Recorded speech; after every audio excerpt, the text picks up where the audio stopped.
یا ایھا الذین آمنوا اتقوا اللہ، اے ایمان والوں اللہ سے ڈرو، وکونوا مع الصادقین، اور سچوں کے ساتھ ہو جاؤ۔ اللہ سے ڈرو اور سچوں کے ساتھ ہو جاؤ، آپس میں بڑا ربط اور بڑا تعلق ہے۔ یعنی اللہ سے ڈرنا ہے، تقوی پرہیزگاری اختیار کرنی ہے، اور اس کا طریقہ یہ ہے کہ سچوں کے ساتھ ہو جاؤ۔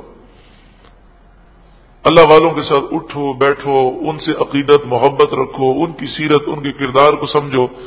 عمل کی کوشش کرو، تو تمہیں تقوی اور پرہیزگاری نصیب ہوگی۔ ما کان لأہل المدینہ ومن حولهم من الاعراب، اہل مدینہ جو مدینے کے اندر رہتے ہیں لوگ، اور جو مدینے کے ارد گرد دیہاتی ہیں، ان کے لیے جائز نہیں تھا، جائز نہ تھا ان یتخلفوا عن رسول اللہ، کہ وہ رسول اللہ سے پیچھے بیٹھے رہیں۔ حضور تو جہاد میں جائیں اور یہ آرام سے گھر میں بیٹھیں۔ ولا يرغبوا بانفسهم عن نفسه، اور ان کے لیے یہ بھی جائز نہ تھا کہ وہ رسول اللہ کی جان سے اپنی جان زیادہ پیاری سمجھیں، کیونکہ مومن کے لیے ضروری ہے کہ وہ اپنی جان سے بھی زیادہ پیار رسول اللہ کی جان سے کرے۔ ذالک بانہم، یہ اس لیے کہ لا یصیبہم ظمأ ولا نصب، ظمأ پیاس، ولا نصب نصب تکلیف، ولا مخمصہ بھوک، فی سبیل اللہ اللہ کے راستے میں، ولا یطؤون موطئا، جس کسی بستی میں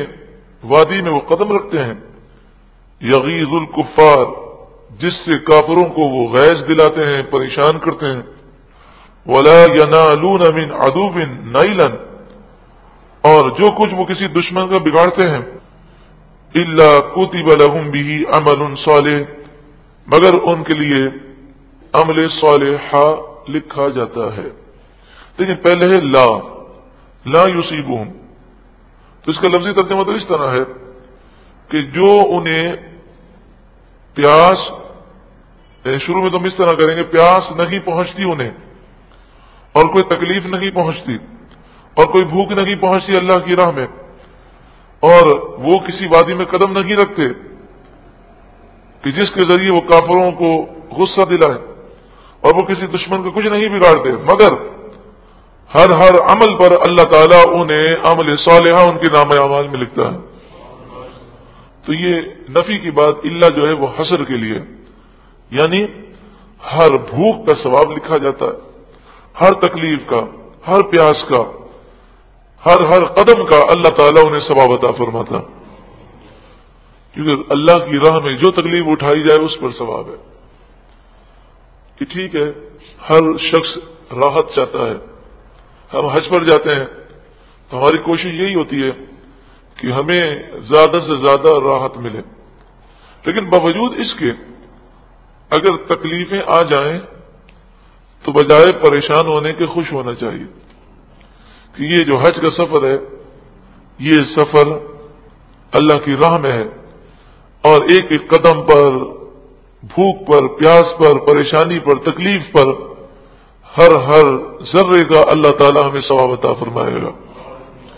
پھر لوگ یہاں پر آتے ہیں تو بڑے فخر سے کہتے ہیں ہمیں تو کوئی تکلیف نہیں پہنچی، اور جسے تکلیف پہنچی ہوتی ہے اسے وہ بیوقوف سمجھتے ہیں، یا اس کے لیے وہ یہ سمجھتے ہیں کہ اس کو تو بڑا مشکل ہو گیا اس کے لیے حج، لیکن یہ نہیں معلوم کہ اللہ تعالیٰ نے کس کا حج قبول کیا اور کس کے صدقے میں حج قبول ہوتے ہیں۔ تو تکلیف جان بوجھ کر تو کوئی مول نہیں لیتا،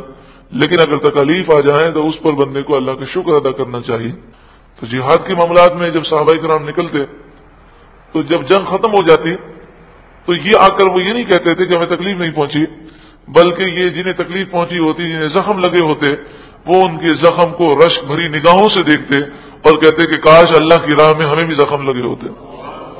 اور بعض صحابہ کرام اس طرح دعا کرتے کہ اللہ ہمیں ایسی شہادت عطا فرما کہ میرے جسم کے ٹکڑے ٹکڑے کر دیے جائیں،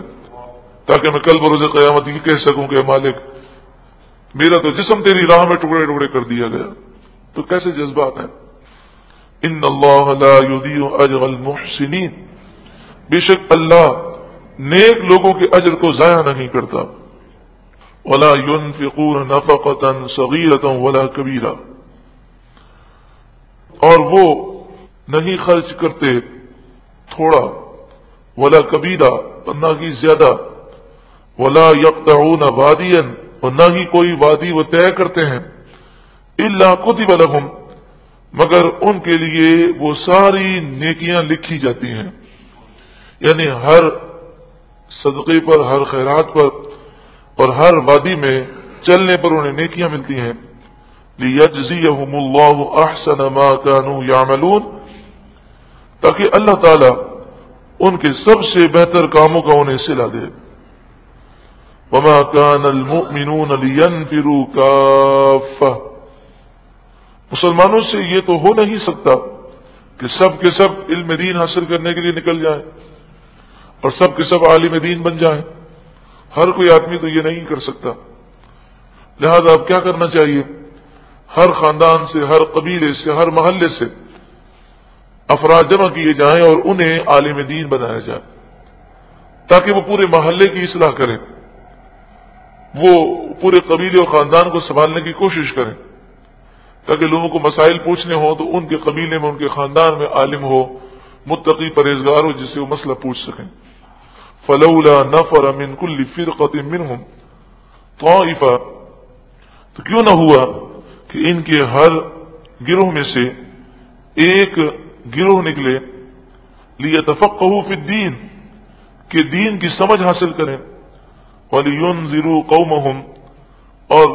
اس لیے کہ وہ اپنی قوم کو ڈرائیں اللہ کے غضب سے، اذا رجعوا الیہم، جب وہ ان کی طرف پلٹ کر جائیں، لعلہم یحذرون، اس امید پر کہ وہ لوگ گناہوں سے بچیں. ہر کوئی تو نہیں نکل سکتا، لیکن ہر علاقے سے چند لوگوں کو ضرور نکلنا چاہیے. مثلا ہر گھر میں اگر ہر فرد یہ سوچ لے کہ ہمارے گھر میں انشاءاللہ ایک عالم دین ضرور ہوگا، تو انشاءاللہ عز و جل اس کی برکتوں سے پورے گھرانے پر کرم بھی ہوگا اور سب کی انشاءاللہ تعالی اصلاح بھی ہوتی رہے گی اور سب گمراہی سے بچتے بھی رہیں گے. یہ بات یاد رکھیے کہ جب کوئی گھر کا فرد علم دین کے لیے جاتا ہے تو رب العالمین اس کی برکتوں سے دوسروں کو بہت فائدہ عطا فرماتا ہے. حدیث پاک میں ہے کہ دو بھائی تھے، ایک بھائی رسول اللہ کی خدمت میں آ کر علم دین حاصل کرتے تھے اور دوسرے بھائی اپنا بھی وہ خرچہ اٹھاتے تھے اور اس بھائی کا بھی خرچہ اٹھاتے تھے،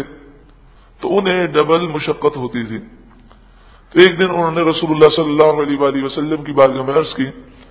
کہ آپ ان سے کہیں کہ ٹھیک ہے علم دین حاصل کریں مگر اپنے اخراجات وہ خود اٹھا لیا کریں. تو آپ صلی اللہ علیہ وآلہ وسلم نے جو انہیں درس دیا، کتنا پیارا درس ہے کہ ہو سکتا ہے تجھے روزی اس کی وجہ سے ملتی ہو، اس کی برکتوں سے روزی مل لگی ہو. تو اتنے فضائل ہیں علم دین کے. تو جب ہم اپنے گھر کے ایک فرد کو، اپنے ایک بیٹے کو عالم دین بنانے کا سوچیں گے تو اللہ تبارک و تعالی اس کی برکتوں سے ہمیں بے شمار آفتوں بلاؤں سے محفوظ رکھے گا. اگر ہمارا بچہ چھوٹا ہے تو اس کے باوجود بھی ہم نیت تو کر سکتے ہیں کہ انشاءاللہ عز و جل جب ہمارا بچہ میٹرک کر لے گا تو پھر انشاءاللہ ہم نور حمزہ میں اسے داخل کروائیں گے اور اسے عالم دین بنائیں گے. ہماری بچی چاہے چھوٹی ہو لیکن ہم یہ نیت کر سکتے ہیں کہ جب ہماری بچی اس قابل ہوگی تو انشاءاللہ تعالی ہم اسے نور فاطمہ میں داخل کروائیں گے، اسے عالمہ بنائیں گے انشاءاللہ. اور اگر تمام ہی بچے عالم بنے تو سبحان اللہ. حدیث پاک میں ہے کہ رسول اللہ صلی اللہ علیہ وآلہ وسلم نے فرمایا جو طلب علم کے لیے نکلتا ہے اللہ تعالیٰ اس کی روزی کی ذمہ داری لیتا ہے، اس کا اللہ ضامن ہے. لہذا اگر بچے طلب علم کے لیے نکلتے ہیں تو اس میں کسی پریشانی والی بات نہیں ہے. اللہ تبارک و تعالی ہماری بھی مدد فرمائے گا اور ان کی مدد فرمائے گا.